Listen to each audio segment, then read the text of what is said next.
Il est tout juste 17h heure d'Alger. Vous regardez Al24 News. Merci de nous rejoindre pour cette nouvelle édition de ce jeudi 12 mars 2026. Tout de suite les titres de l'actualité. Guerre au Moyen-Orient, les affrontements s'intensifient au 13e jour en Iran. Les détails dans ce journal.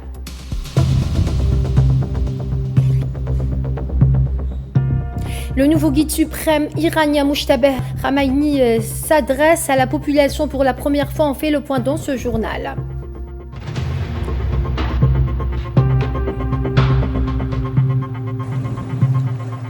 Au Liban, le bilan des frappes sionistes dépasse les 600 martyrs.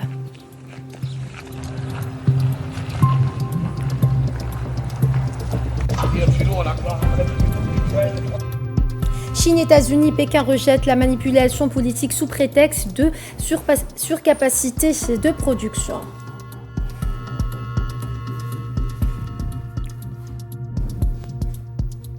Bonsoir à tous. Si vous venez de nous rejoindre, on entame ce journal avec le dossier iranien. Le corps des gardiens de la révolution islamique a lancé l'opération Promesse Honnête 4, une offensive de grande ampleur ciblant des positions sionistes et des bases militaires américaines. Commentaire Mohamed Wali Benjaban. Dans un nouveau pic de tension au Moyen-Orient, le corps des gardiens de la révolution islamique annonce le déclenchement de la 41e phase de son opération d'envergure intitulée Promesse Honnête 4. Cette opération d'une intensité rare vise simultanément des cibles sionistes en Palestine occupée ainsi que des installations militaires américaines dans la région. Selon le commandement de CGRI, Téhéran a déployé ses technologies balistiques les plus avancées pour cette nouvelle vague de riposte. L'arsenal utilisé se distingue par sa puissance de feu et sa vélocité. Il s'agit d'une démonstration de force mobilisant des projectiles à haute capacité de destruction et des armes hypersoniques de nouvelle génération. Cette 41e vague marque un tournant par sa durée et la persistance de l'opération Promesse Honnête 4, alors que les systèmes de défense régionaux sont en état d'alerte maximale. L'usage répété de missiles hypersoniques et de charges lourdes suggère une stratégie de saturation des défenses adverses. Par cette action, Téhéran réaffirme sa capacité de projection en engageant ses vecteurs de pointe dans une offensive coordonnée. Les gardiens de la révolution ont déclaré ce jeudi avoir ciblé des sites en Palestine occupée ainsi que des bases américaines aux Émirats arabes unis, en Irak et au Koweït. Mojtaba Khamenei a pris la parole. Le nouveau guide suprême iranien a délivré son premier message suite à son élection. Khamenei promet la vengeance. Retour sur les points importants de la déclaration avec Safwan Ben Sabri. C'est sa première prise de parole depuis son installation à la tête de la République islamique d'Iran. Mojtaba Khamenei n'apparaît pas à l'écran, c'est une journaliste de la télévision iranienne qui lit son allocution. Le nouveau guide suprême s'adresse à son peuple, mais aussi à ce qu'on appelle l'axe de la résistance, dans le viseur de l'entité sioniste. J'exprime ma sincère gratitude aux combattants du Front de la Résistance. Nous considérons les pays membres du Front de la Résistance comme nos plus proches alliés. Et la cause de la résistance est indissociable des valeurs de la révolution islamique. Sans aucun doute, la solidarité et la coopération entre les composantes de ce front raccourciront le chemin vers la victoire sur la sédition sioniste. Élu en plein conflit ouvert, Mojtaba Khamenei se voit obligé de porter la casquette de chef de guerre. Il a prévenu de prime abord que les bases américaines de la région seront attaquées et a appelé les pays les abritant à les fermer. Concernant le détroit d'Ormuz, pièce stratégique du conflit en cours, Khamenei maintient la pression et le blocage. Il est également certain que le blocage du détroit d'Ormuz doit continuer. Des études ont été menées concernant l'ouverture d'autres fronts où l'ennemi a très peu d'expérience et serait extrêmement vulnérable. L'activation de ces fronts interviendrait si la situation de guerre persistait et conformément à des considérations stratégiques plus larges. La teneur générale du discours n'est pas à l'apaisement. Le guide suprême promet que les martyrs seront vengés, parmi eux son père et prédécesseur, Ali Khamenei. Et le président du Parlement iranien Mohamed Bagher Ghalibaf a averti ce jeudi que Téhéran n'abandonnerait toute forme de retenue si les États-Unis ou l'entité sioniste venaient attaquer l'une de ces îles dans le Golfe. Ghalibaf a ajouté dans une publication sur X que toute agression contre le territoire des îles iraniennes entraînerait l'effusion du sang des envahisseurs dans le Golfe. Selon ces termes, le responsable iranien n'a pas précisé l'île en particulier.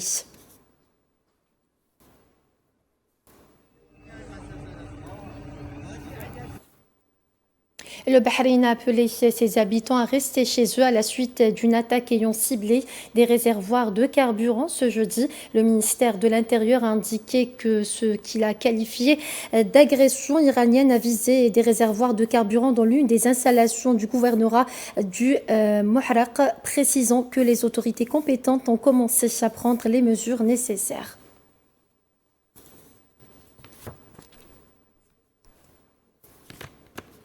Et l'Iran a déclaré que l'incendie survenu au port de Salalah dans le sultanat d'Oman semble extrêmement suspect, affirmant qu'il est en train d'enquêter sur le déroulement des faits. Le colonel Zulkifar, porte-parole du quartier général central Khatam al-Anbiya en Iran, a souligné dans des déclarations à la presse ce jeudi que son pays respecte la sécurité et la souveraineté nationale d'Oman. Il a ajouté que les forces armées iraniennes respectent les principes de voisinage et de fraternité avec le sultanat.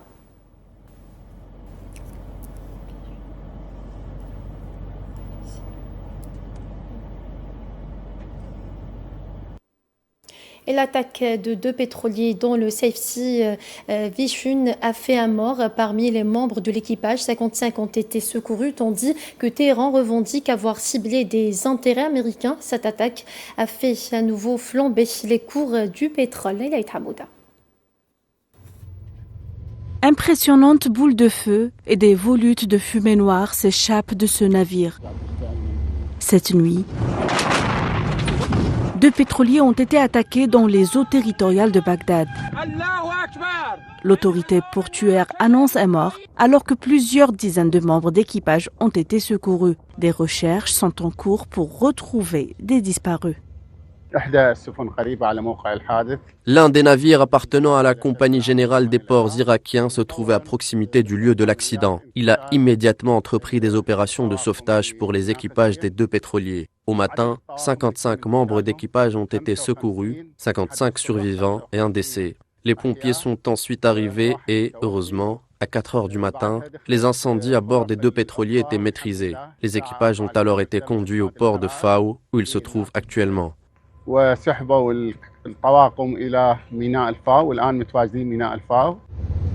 Les gardiens de la révolution iranienne ont revendiqué l'attaque du navire au large de l'Irak. Ils ont diffusé des images montrant des explosions à bord de Safe Sea Vishnu. Le corps paramilitaire iranien affirme avoir ciblé un navire américain. Allah est le plus grand.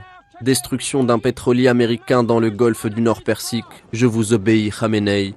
Gloire à la République islamique d'Iran, soldats de la marine du corps des gardiens de la révolution islamique. Le ministère du pétrole irakien a immédiatement dénoncé un acte de sabotage. La sécurité de navigation dans les couloirs maritimes internationaux et les routes d'approvisionnement énergétique doivent rester à l'abri des conflits régionaux. Farhan Al-Fartoussi, directeur général de la Compagnie générale des ports d'Irak, a déclaré que l'attaque visait un navire dans une zone de transit du port du Golfe Persique. Ceci en rappelant que Téhéran avait mis en garde quelques jours avant qu'il s'attaquerait à tout pétrolier ou navire américain dans le Golfe Persique. Cette attaque n'a pas seulement brisé le calme des eaux irakiennes, elle a envoyé une onde de choc immédiate sur les places boursières. En quelques heures seulement, les cours du pétrole se sont littéralement emballés. Le baril de Brent a bondi de plus de 5%, franchissant à nouveau la barre symbolique des $100. Depuis le début de la guerre au Moyen-Orient, près de 20 navires ont été frappés dans le détroit d'Ormuz, axe stratégique par lequel transitent 20% des flux mondiaux de pétrole, désormais paralysés. L'Arabie saoudite a annoncé avoir abattu un drone qualifié d'hostile qui se dirigeait vers le quartier qui abrite plusieurs ambassades étrangères dans l'ouest de la capitale Riyad. Dans une publication X, le porte-parole officiel du ministère saoudien de la défense turquie, Al-Maliki, a indiqué ce jeudi qu'un drone avait été abattu alors qu'il tentait d'approcher le quartier des ambassades. Il a également confirmé que les défenses aériennes ont intercepté et détruit 17 drones lancés depuis l'Iran, ciblant la province de l'Est.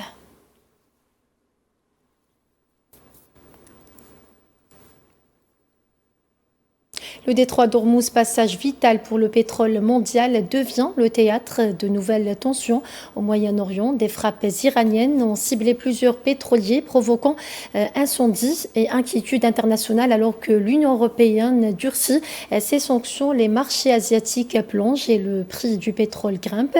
Dans ce courtier stratégique, la sécurité énergétique de la planète est directement menacée. On fait le point avec Iman Marat.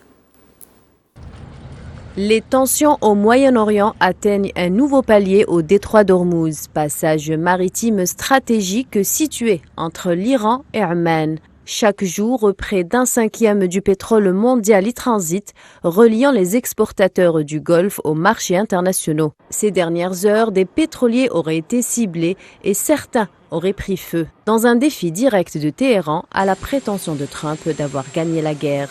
L'Union européenne a répondu en adoptant de nouvelles sanctions contre l'Iran, ciblant secteurs économiques et responsables politiques. Aujourd'hui, les ambassadeurs des États membres de l'Union européenne ont approuvé de nouvelles sanctions visant 19 responsables et entités du régime coupables de graves violations des droits de l'homme. Alors que la guerre en Iran se poursuit, l'Union européenne défendra ses intérêts et poursuivra les responsables de la répression intérieure. Elle adresse également un message à Téhéran. L'avenir de l'Iran ne peut se fonder sur la répression. Sur les marchés, les conséquences sont immédiates. Les principales places asiatiques chutent tandis que le prix du pétrole s'envole, alimentant l'inquiétude sur l'approvisionnement énergétique mondial. Pour l'Allemagne, la seule issue est diplomatique afin de garantir la liberté de navigation. Personnellement, je suis convaincu qu'une solution fiable et durable ne peut être atteinte que par la diplomatie. C'est pourquoi je crois, et c'est aussi un point clé de mon voyage, que nous devrions unir nos intérêts communs de la région du Golfe, mais aussi de nos voisins ici, et réfléchir ensemble à la manière de trouver une issue à cette guerre. Berlin étant directement impacté par les fluctuations sur le secteur de l'énergie. Car dans ce détroit de quelques dizaines de kilomètres seulement se joue non seulement la sécurité régionale, mais aussi l'équilibre énergétique global. Et l'Agence internationale de l'énergie a déclaré que les marchés de l'énergie traversent une période extrêmement critique en raison de la fermeture du détroit d'Ormuz. Le directeur exécutif de l'agence, Fatih Birol, a soutenu lors d'une conférence de presse à Istanbul ce jeudi que la décision de l'agence de puiser 400 millions de barils dans les réserves stratégiques mondiales de pétrole a déjà eu un impact fort sur les marchés. Hier, en effet, nous avons injecté 400 millions de barils de pétrole sur les marchés dans le but de les stabiliser. Et nous constatons déjà un impact significatif de cette mesure. Les marchés mondiaux de l'énergie traversent une période très critique suite au développement au Moyen-Orient. En particulier, la fermeture du détroit d'Ormuz a provoqué de graves perturbations sur les marchés mondiaux du pétrole et du gaz naturel. Pour aider à résoudre ces problèmes, l'Agence internationale de l'énergie a commencé, comme annoncé lors d'une conférence de presse, à libérer 400 millions de barils de pétrole sur les marchés. Hier, c'est une question d'une importance capitale.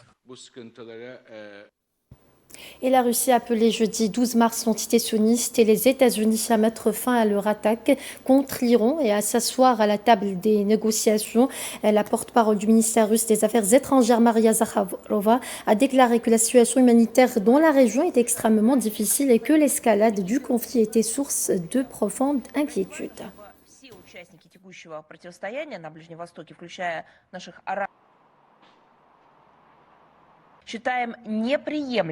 Nous considérons les attaques contre des cibles civiles et des infrastructures en Iran, dans les pays arabes voisins et ailleurs comme inacceptables.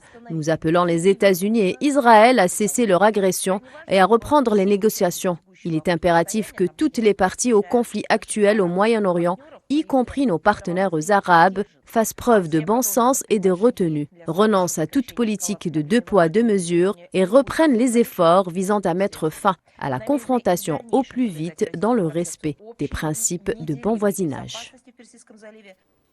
Un séisme dans le monde du football. L'Iran a annoncé son retrait de la Coupe du Monde 2026 à seulement quelques mois du coup d'envoi. Une décision radicale qui mêle sport et géopolitique alors que les tensions avec les États-Unis atteignent un point de non-retour. Sécurité des joueurs compromise ou boycott politique assumé. Nous faisons le point avec Faisal Salah sur les raisons de ce forfait historique et ses conséquences pour le tournoi. La guerre au Moyen-Orient a eu un impact direct sur l'organisation de la Coupe du Monde 2026, la 23e édition de la Coupe du Monde, co-organisée par les États-Unis, le Canada et le Mexique, sera certainement historique. Et ça ne sera pas par la grandeur de l'organisation ni par la qualité du jeu ou la beauté des stades, mais surtout par les crises diplomatiques et la guerre qui n'ont pas épargné le football des conflits géopolitiques. La FIFA est devant le fait accompli. La direction de Gianni Infantino a une pression sur les épaules. Après avoir décerné à l'homme qui mène la guerre un prix de paix, c'est l'épopée de Donald Trump. En seulement 9 mois, l'Iran a subi 2 guerres face à l'entité sioniste et aux États-Unis. La guerre des 12 jours au mois de juin dernier 2025. Et cette guerre qui est toujours en cours depuis le samedi 28 février, qui a touché aussi les pays du Golfe. Avec cette dernière, le vocabulaire de la guerre s'est enrichi d'expressions comme frappe préventive ou guerre préventive. Une guerre qui aurait provoqué la mort de Ali Khamenei, le guide suprême de l'État islamique d'Iran. Les dirigeants du sport iranien menacent de se retirer, mais cela reste toujours incertain. Rien d'officiel n'a été annoncé de la part de la Fédération iranienne de football. Nos enfants ne sont pas en sécurité et fondamentalement les conditions de leur participation n'existent pas. Compte tenu des actes malveillants qu'ils ont perpétrés contre l'Iran, ils nous ont imposé 2 guerres en l'espace de 8 ou 9 mois et ont tué et martyrisé des milliers de concitoyens. Par conséquent, nous ne pouvons absolument pas tolérer une telle présence. Lors du tirage au sort de ce décembre dernier, l'Iran a été placé dans le même groupe que la Belgique, l'Égypte et la Nouvelle-Zélande. Les 3 matchs du groupe G devraient se dérouler aux États-Unis, 2 à Los Angeles et 1 à Seattle. L'Iran était le seul pays absent du sommet de planification de la FIFA pour les participants à la Coupe du Monde qui s'est tenue la semaine dernière à Atlanta. L'Iran a déjà participé à 6 Coupes du Monde et s'est qualifié pour sa 7e ainsi que pour une 4e participation consécutive. En cas de retrait de l'Iran, le règlement de la FIFA stipule que toute l'équipe qui se retire du tournoi au plus tard 30 jours avant le premier match sera condamnée à une amende d'au moins 250 000 francs suisses, équivalent de 320 800 $.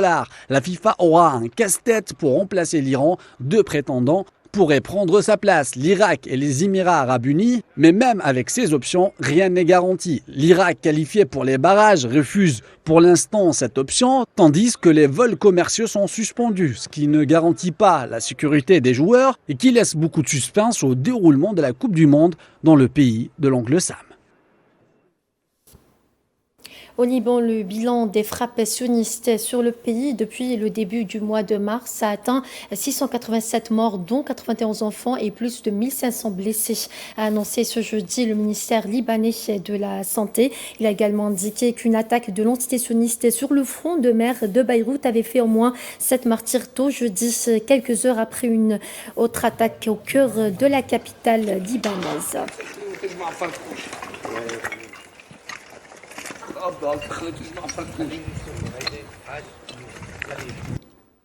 Et le bilan a déclaré mercredi 11 mars au Conseil de sécurité des Nations Unies qu'il était pris dans une guerre qu'il n'avait pas choisie, tandis que Beyrouth insistait pour une trêve et signalait être prêt à entamer des négociations avec l'entité sioniste sous l'égide internationale.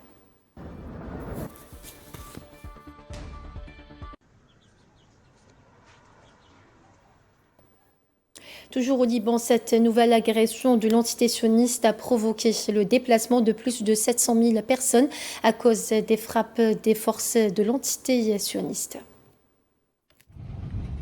Des vies ont été bouleversées à grande échelle au Liban, dans le conflit qui s'élargit de jour en jour au Moyen-Orient, avec plus de 700 000 personnes désormais déplacées dans le pays, soit une hausse de 100 000 en une seule journée, a déclaré l'Agence des Nations Unies pour les réfugiés.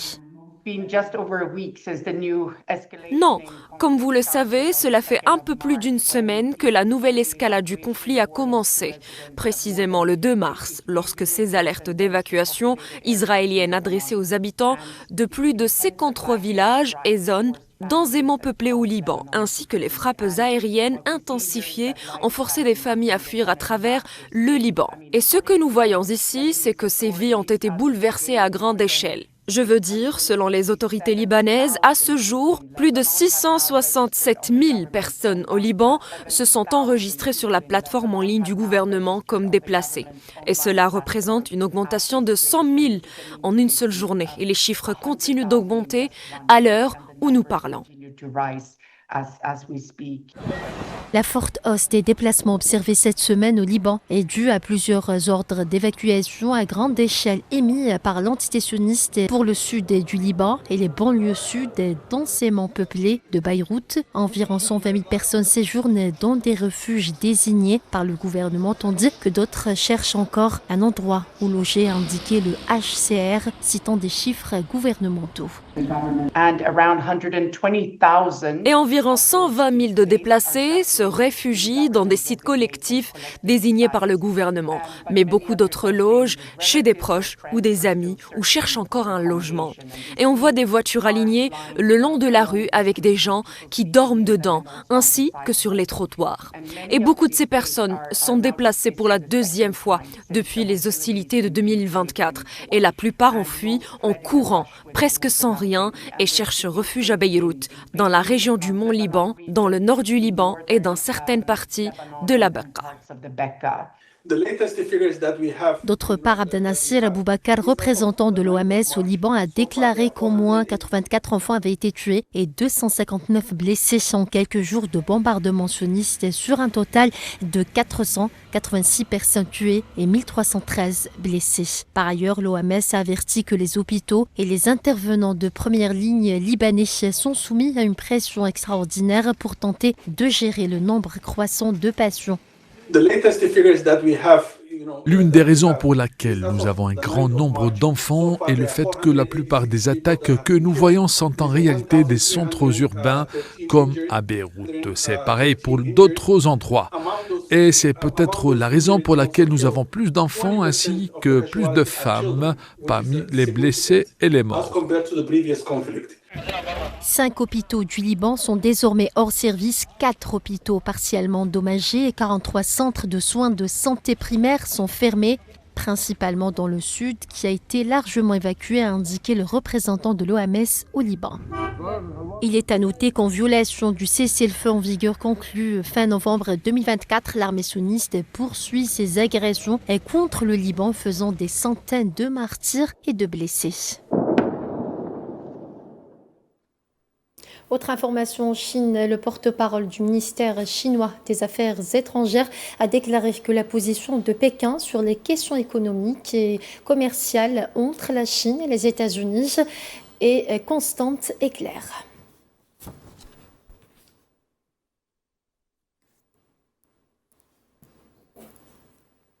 En Palestine occupée, l'agression génocidaire sioniste contre la bande de Gaza a fait 72 136 martyrs et 171 839 blessés, en majorité des femmes et des enfants depuis le 7 octobre 2023. Selon un nouveau bilan communiqué jeudi par les autorités sanitaires palestiniennes, le corps d'un martyr ainsi que 9 blessés ont été transférés vers les hôpitaux de Gaza au cours des dernières 24 heures, selon la même source, notant que de nombreuses victimes se trouvent encore sous les décombres. Depuis l'entrée en vigueur du cessez-le-feu le 10 octobre 2025, 651 Palestiniens sont tombés en martyrs et 1741 autres ont été blessés, tandis que les corps de 756 martyrs ont été récupérés, a ajouté la même source.